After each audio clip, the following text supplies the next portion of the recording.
want to talk to you about my sin. I mean, not all my sins, but some particular ones. I'll give you date and time. March 8, 2014. And I'm backing my little green car out of my garage, and I have the news program on, and I hear that Malaysian Airlines Flight 370 has disappeared. How can that be? I can't believe a whole airliner could disappear, but that's what they're saying.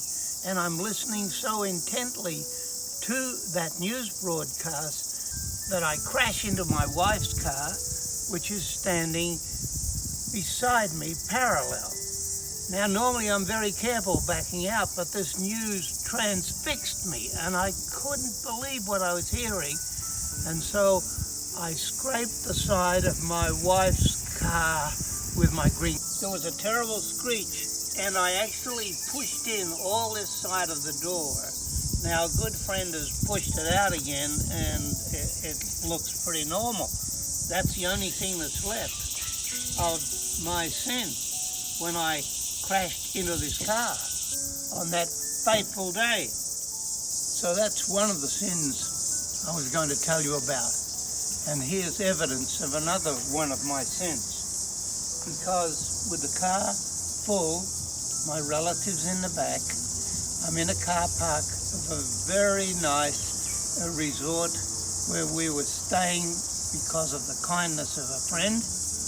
And I was backing. I wanted to prove I was a great driver, and I backed straight into a concrete pillar that was there in the car park. And this is what happened. Well, I don't want to trivialize our little failings, but this car bears evidence of my failings. And every now and then my wife will raise these and tell people about what a bad person I am. And this is the only car we have now, and it bears not only these two marks, but other marks that I put on it. And so my sin is open, available, visible to the world. A couple of months ago, when we were in a car park, Pauline was driving, and she backed into a low wall, and she smashed all the surrounds of this taillight, which is still to be fixed.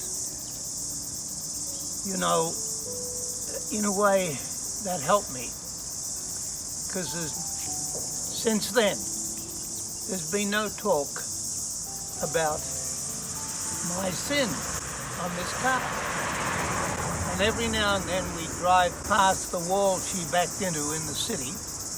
Now, I'm very careful not to say anything, but I do have a little wry smile to myself as we go past. Here's how I got to think about this, well, a kind of funny story. It's not a funny story to see the scars on my car that I caused, but I was thinking about life, really. What if your life, you carry around somewhere the scars of your mistakes, of your selfishness, of the hurts you've caused? If you start thinking about that in the middle of the night, you won't go back to sleep. But I don't think that's the way. Well, as a Christian, I'm immersed in the stories of the New Testament, and I kind of align myself with some of the disciples, and I think of the mistakes they made, particularly, say, Peter. And he broke his word again and again, and when Jesus came to him, there was no mention of 3 chances and you're out.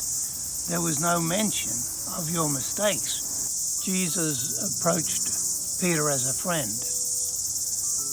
And the words of Jesus concerning all his disciples and all his followers are words about forgiveness and not keeping a tally of the things you've done wrong.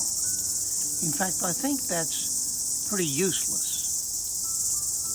So I think of the scars that I have and the scars that I've caused. And I suspect everyone's a bit the same as me, and certainly people who've been through divorce, because you know you've hurt your children very much.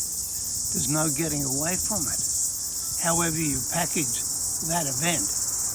But finally, I find in the Christian faith, and I know it's there in other faiths also, there's absolutely no point in going over all the hurt that you have caused, all the hurt that other people have caused for you. You're not a car that's all beaten up, but rather, in the Christian faith, they talk about you as a new person, born again.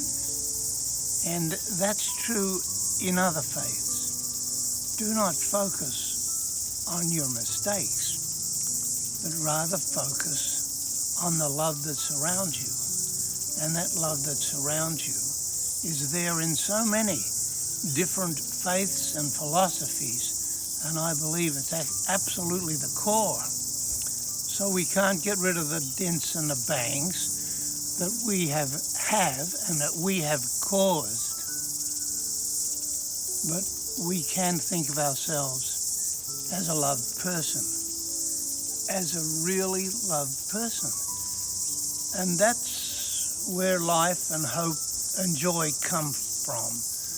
That's been my experience as I've pursued a peace of mind through my own faith and through meditation and through reading into other faiths. There is no point in going over the bangs and the problems of the past. We are loved people. We can do our best if we accept that love and pass it on to others. So there it is.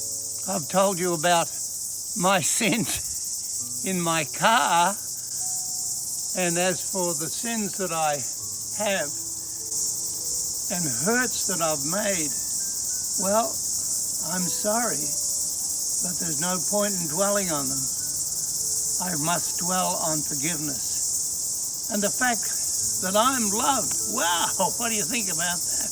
I'm still loved, and I'm a child of the universe.